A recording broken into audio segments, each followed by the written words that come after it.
¿Cómo funciona la máquina de la economía en 30 minutos? La economía funciona como una simple máquina. Sin embargo, muchos no la entienden o no concuerdan en cómo funciona. Y eso ha llevado a mucho sufrimiento económico en vano. Siento una profunda obligación de compartir mi plantilla económica, sencilla pero práctica. Aunque no es convencional, me ayudó a predecir y eludir la crisis financiera mundial. Y me sirve bien ya hace más de 30 años. Comencemos. Aunque la economía puede parecer compleja, funciona en forma simple y mecánica. Consta de unas pocas piezas simples y muchas transacciones simples que se repiten una y otra vez innumerables veces. Estas transacciones son impulsadas más que nada por la naturaleza humana y crean tres fuerzas principales que mueven la economía. 1.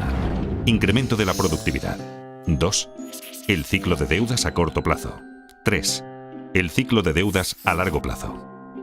Veremos estas tres fuerzas y cómo al superponerlas una a la otra, creamos una buena plantilla para seguir los movimientos económicos y comprender qué está ocurriendo. Comencemos por la parte más simple de la economía. Transacciones. Una economía es simplemente la suma de las transacciones que la componen. Y una transacción es algo muy sencillo. Todo el tiempo hacemos transacciones. Cada vez que compramos algo, creamos una transacción. Cada transacción consiste en un comprador que canjea dinero o crédito a un vendedor por mercancías, servicios o activos financieros. El crédito se gasta como el dinero. De modo que sumando el dinero gastado al crédito gastado, sabemos el gasto total. El gasto total impulsa la economía. Si dividimos la suma gastada por la cantidad vendida, obtenemos el precio. Y eso es todo. Esto es una transacción. Es el pilar de la máquina de la economía. Los ciclos y fuerzas de una economía son impulsados por transacciones. Así que si entendemos las transacciones, entendemos toda la economía. Un mercado consta de todos los compradores y todos los vendedores que realizan transacciones con lo mismo. Por ejemplo, hay un mercado del trigo, un mercado de coches, un mercado de valores y mercados para millones de cosas. Una economía consta de todas las transacciones en todos sus mercados. Si sumamos el total de gastos y la cantidad total vendida en todos los mercados, tenemos todo lo que necesitamos saber para entender la economía. Es así de simple. Las personas, empresas, bancos y gobiernos, todos participan en transacciones como describí anteriormente. Canjean dinero y crédito por mercancías, servicios y activos financieros. El mayor comprador y vendedor es el gobierno, compuesto por dos partes importantes. Un gobierno central que recauda impuestos y gasta dinero, y un banco central, que es diferente de otros compradores y vendedores porque controla la cantidad de dinero y de crédito en la economía. Lo hace influyendo en las tasas de interés e imprimiendo dinero nuevo. Por estas razones, como veremos, el Banco Central es un actor importante en el flujo del crédito. Ahora pongamos atención en el crédito. El crédito es la parte más importante de la economía y probablemente la menos comprendida. Es la parte más importante porque es la mayor y la más volátil. Así como compradores y vendedores van al mercado a hacer transacciones, también los prestadores y los prestatarios. Los prestadores suelen querer convertir su dinero en más dinero. Y los prestatarios suelen querer comprar algo que no pueden pagar, como una casa o un coche, o quieren invertir en algo como iniciar una empresa. El crédito puede ayudar tanto a prestadores como a prestatarios a obtener lo que desean. Los prestatarios prometen devolver la suma prestada llamada el capital, más una suma adicional llamada interés. Cuando las tasas de interés son altas, se toman menos préstamos porque son caros. Cuando las tasas de interés son bajas, se toman más préstamos porque son más baratos. Cuando los prestatarios prometen devolver el préstamo y los prestadores les creen, se crea el crédito. Dos personas cualesquiera pueden acordar el crear crédito de la nada. Esto parece bastante sencillo, pero el crédito es escurridizo porque tiene nombres diferentes. Una vez generado el crédito, se convierte de inmediato en deuda. La deuda es un activo para el prestador y un pasivo para el prestatario. En el futuro, cuando el prestatario devuelva el préstamo con intereses, activo y pasivo desaparecerán y la transacción queda saldada. Entonces, ¿por qué es el crédito tan importante? Porque cuando un prestatario obtiene crédito, puede aumentar sus gastos. Y hay que recordar, el gasto impulsa la economía. Eso es porque el gasto de una persona es el ingreso de otra persona. Pensemos que cada dólar que gastamos, alguien lo gana. Y cada dólar que ganamos fue gastado por alguien. Así que cuando gastamos más, alguien gana más. Cuando los ingresos de alguien aumentan, los prestadores están más dispuestos a prestarle dinero porque ahora es más digno de crédito. Un prestatario digno de crédito tiene dos cosas: la capacidad de devolver el préstamo y un aval. Tener ingresos altos comparados con la deuda le permite devolver dinero.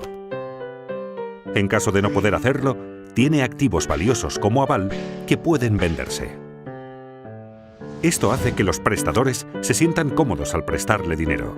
Así, mayores ingresos permiten tomar más préstamos, que a su vez permiten mayores gastos.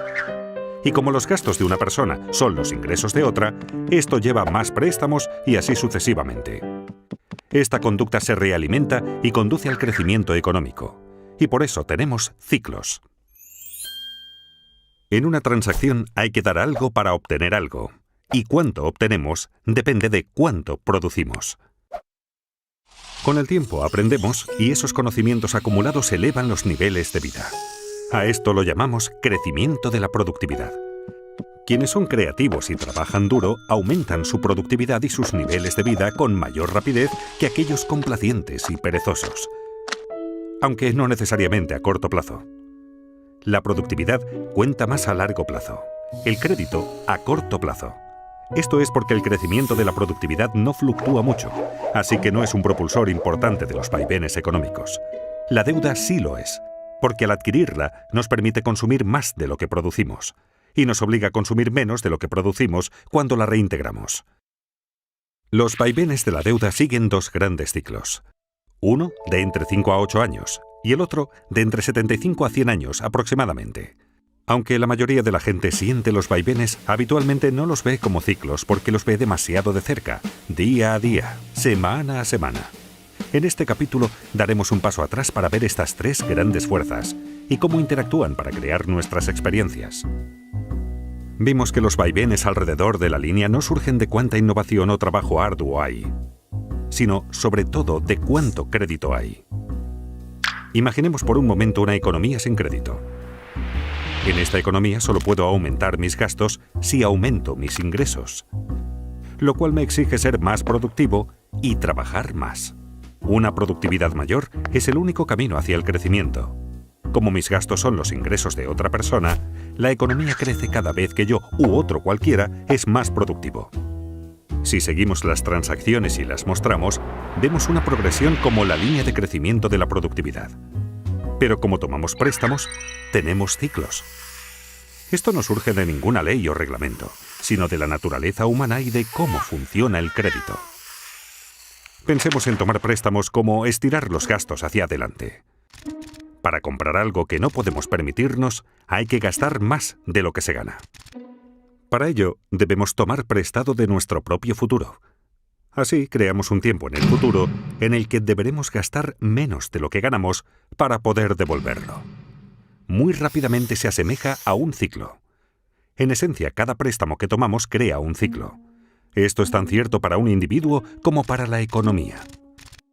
Por eso es tan importante entender el crédito, porque pone en marcha una serie de acontecimientos futuros, mecánicos y predecibles. Esto diferencia al crédito del dinero. El dinero es aquello con que saldamos transacciones. Cuando compramos una cerveza con efectivo, la transacción queda saldada de inmediato. En cambio, si la compramos con crédito, es como abrir una cuenta en el bar. Prometemos pagar en el futuro. Y junto al barman, creamos un activo y un pasivo.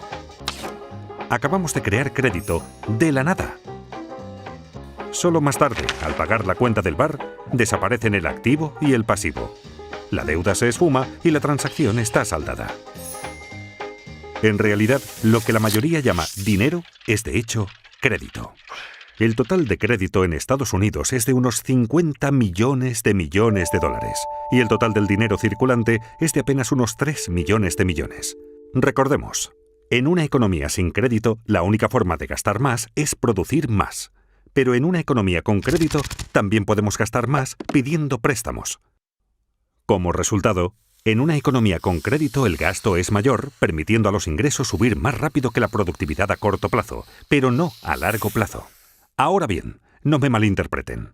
El crédito no es necesariamente algo malo que solo causa ciclos. Es malo cuando financia un exceso de consumo que no puede reembolsarse.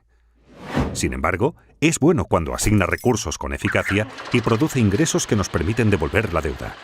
Por ejemplo, si tomamos un préstamo para comprar una televisión grande, el aparato no genera ingresos para que devolvamos lo prestado.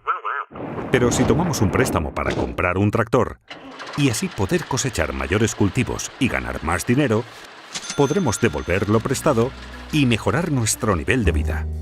En una economía con crédito, podemos seguir las transacciones y ver cómo el crédito genera crecimiento. Veamos un ejemplo. Imaginemos que ganamos $100.000 anuales y no tenemos deuda alguna. Entonces, si nos prestan $10.000, supongamos que en una tarjeta de crédito podríamos gastar $110.000, aunque en realidad solo ganamos $100.000. Como mis gastos son los ingresos de otro, alguien está ganando $110.000.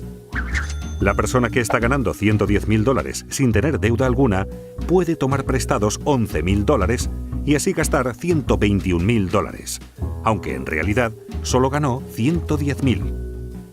Sus gastos son los ingresos de otro, y siguiendo las transacciones podemos comenzar a ver cómo este proceso sigue una pauta que se refuerza a sí misma.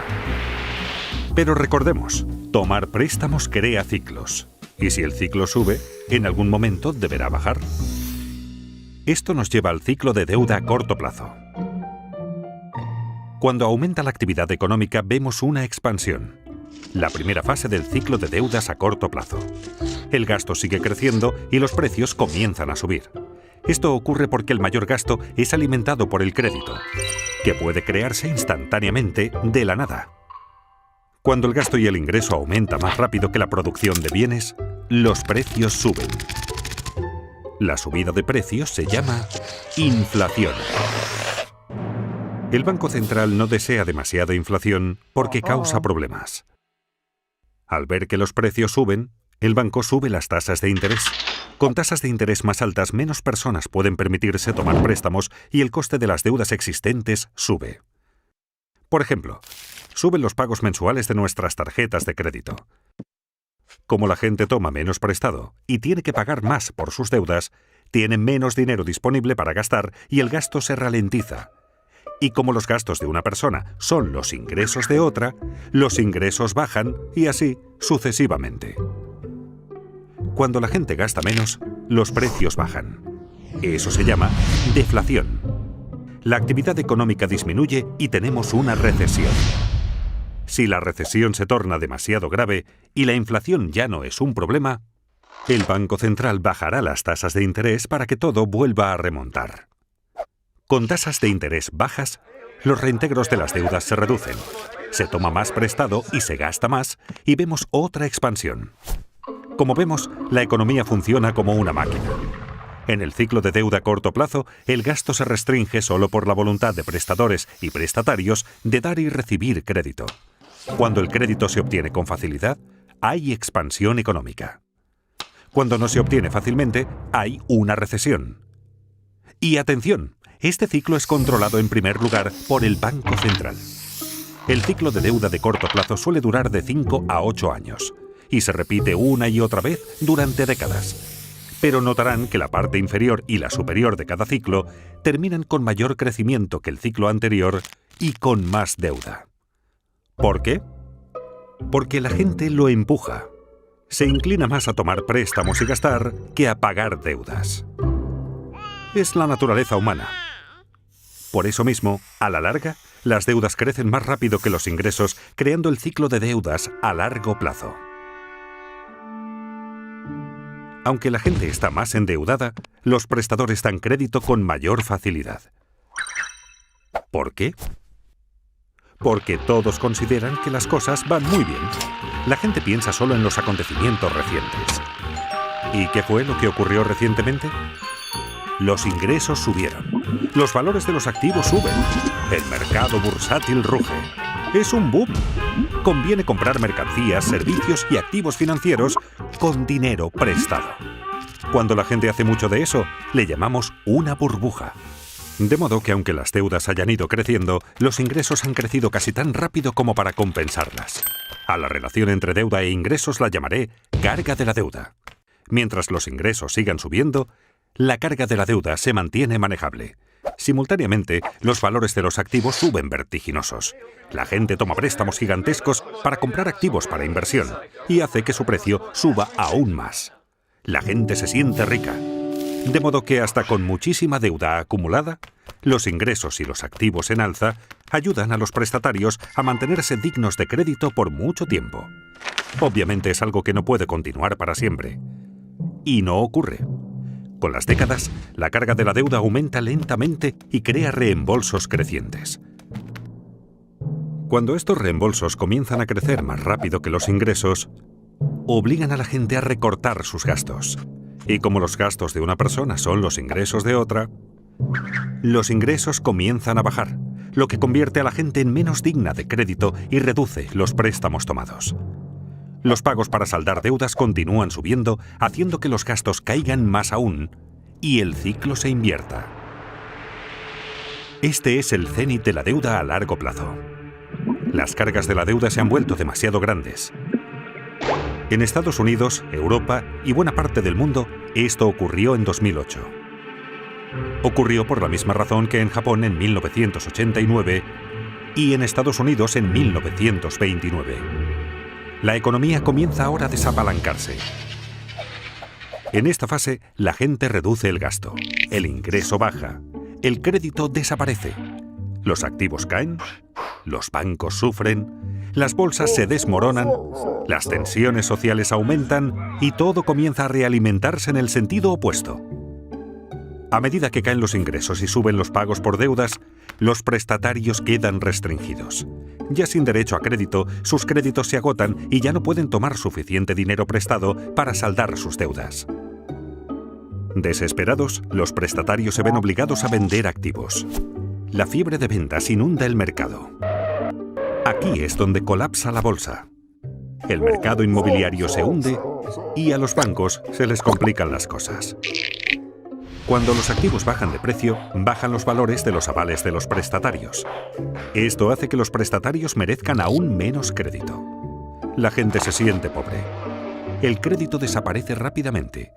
Menos gasto, menos ingreso, menos riqueza, menos crédito, menos préstamos tomados y así sucesivamente. Es un círculo vicioso.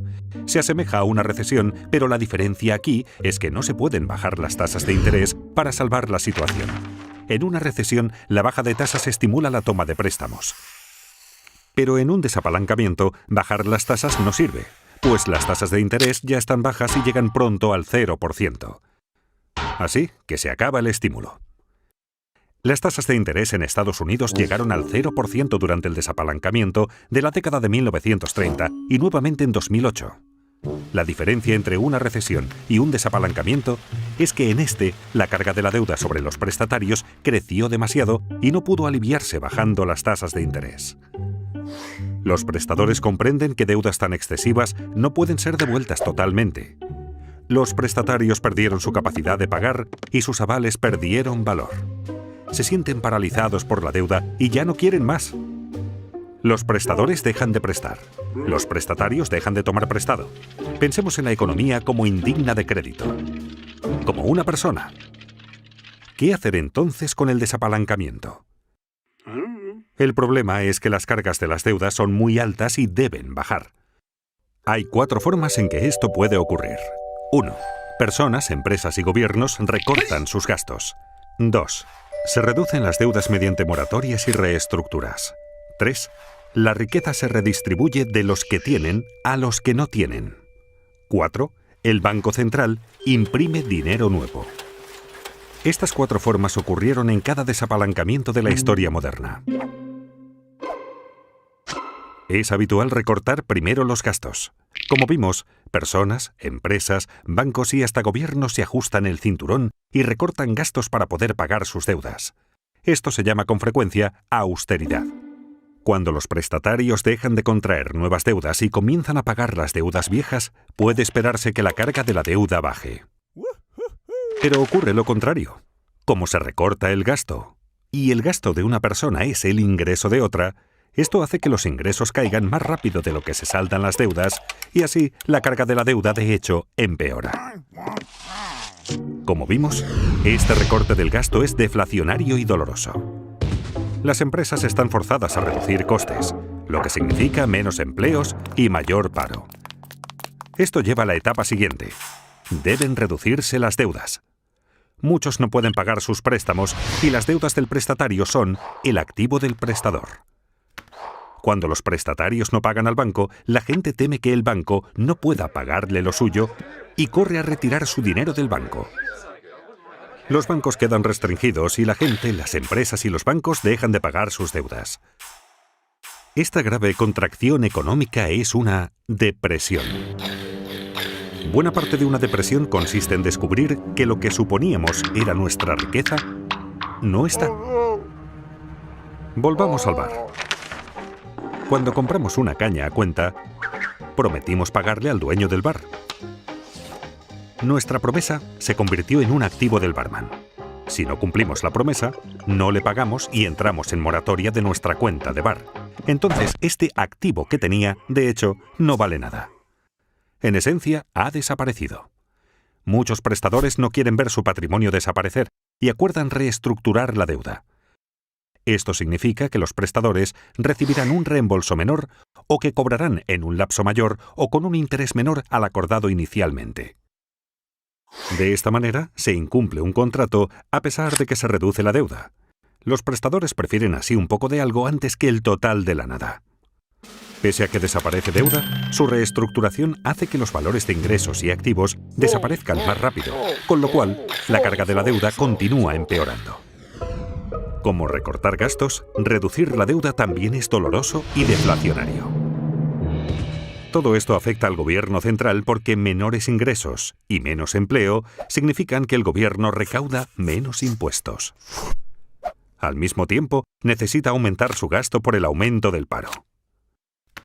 Muchos de los parados tienen ahorros inadecuados y necesitan apoyo financiero del gobierno.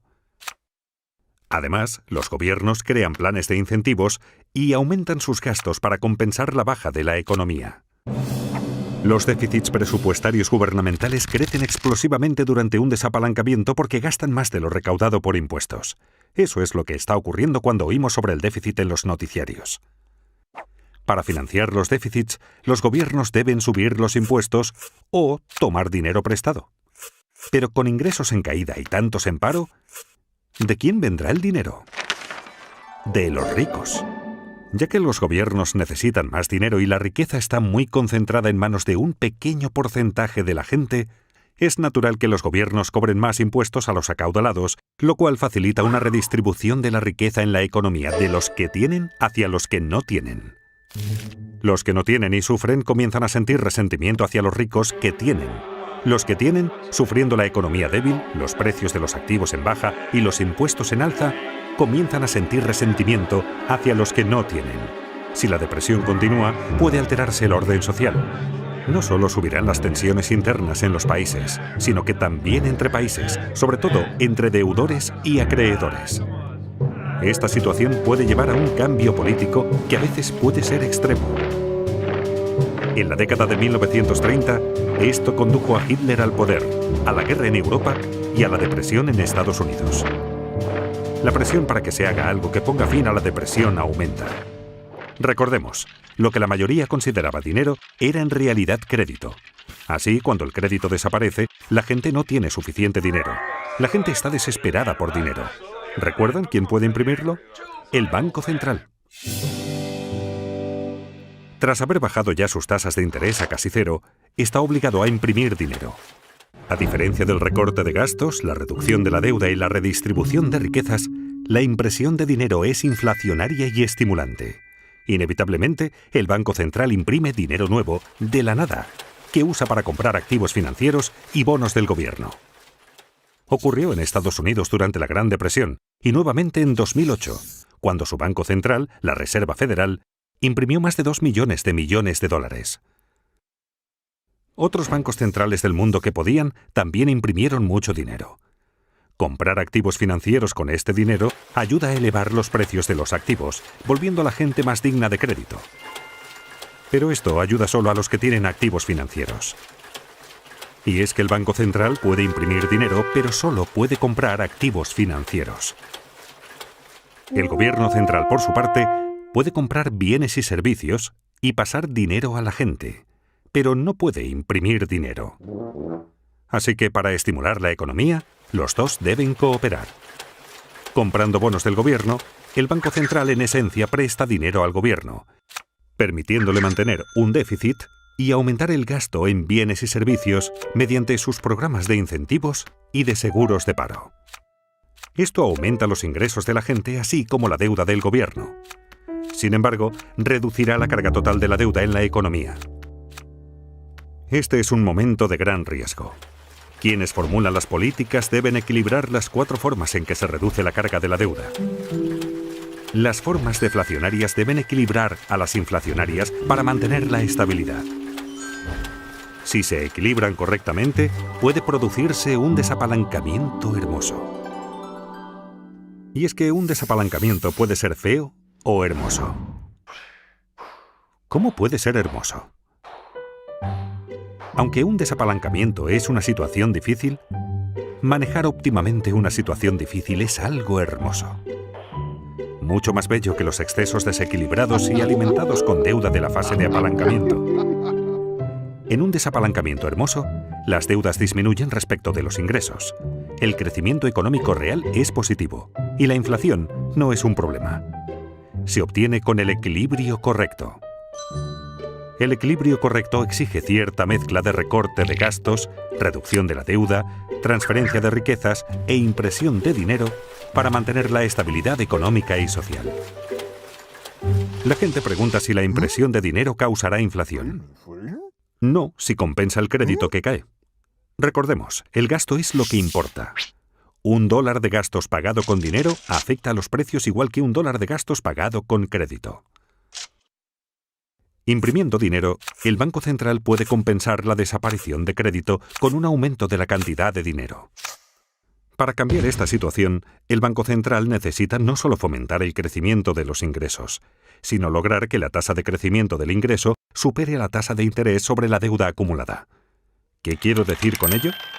En esencia, los ingresos deben crecer más rápido que las deudas. Por ejemplo, supongamos que un país en desapalancamiento tiene una relación deuda-ingreso del 100%. Esto significa que su deuda total es igual a los ingresos del país entero en un año. Pensemos ahora en la tasa de interés sobre esa deuda, digamos que del 2%. Si la deuda crece al 2% por esa tasa de interés y el ingreso crece solo al 1%, jamás se reducirá la carga de la deuda. Se necesita imprimir suficiente dinero para que la tasa de crecimiento del ingreso supere a la tasa de interés. No obstante, es fácil abusar de la impresión de dinero por ser tan fácil y porque la gente la prefiere a las alternativas. La clave es evitar imprimir demasiado dinero y provocar una inflación inaceptablemente alta, como hizo Alemania en el desapalancamiento de la década de 1920. Si los responsables logran el equilibrio correcto, un desapalancamiento no es tan dramático. El crecimiento es lento, pero las cargas de la deuda bajan. Así es un desapalancamiento hermoso. Con los ingresos en alza, los prestatarios comienzan a parecer más dignos de crédito. Y cuando esto ocurre, los prestadores vuelven a prestar. Las cargas de las deudas comienzan por fin a bajar. Al poder tomar préstamos, la gente puede gastar más. La economía comienza ahora a crecer nuevamente hacia la fase de reflación del ciclo de deudas a largo plazo. Aunque el desapalancamiento puede ser horrible si se maneja mal, cuando se maneja adecuadamente, solucionará el problema. Lleva unos 10 años o más el que las cargas bajen y la actividad económica retorne a la normalidad. Y de ahí la expresión década perdida. En conclusión, por supuesto, la economía es un poco más compleja de lo que esta plantilla sugiere. Pero superponiendo el ciclo de deuda a corto plazo al de deuda a largo plazo, y a ambos encima de la línea de crecimiento de la productividad, obtenemos un modelo razonable para ver dónde hemos estado, dónde estamos y hacia dónde es probable que vayamos. En resumen, hay 3 reglas prácticas que me gustaría que les quedaran de esta charla. La primera, que la deuda no crezca más rápido que los ingresos, porque las cargas de la deuda terminarán aplastándonos. La segunda, que los ingresos no crezcan más rápido que la productividad, porque eso nos hará no competitivos. Y la tercera, hacer todo lo posible para aumentar la productividad, pues a largo plazo es lo que más importa. Son consejos sencillos para todos, incluidos los responsables de políticas. Sorprendentemente, la mayoría de la gente, y también de los responsables de políticas, no presta atención suficiente a esto. Esta plantilla ha funcionado en mi caso, y espero que funcione en el vuestro. Muchas gracias.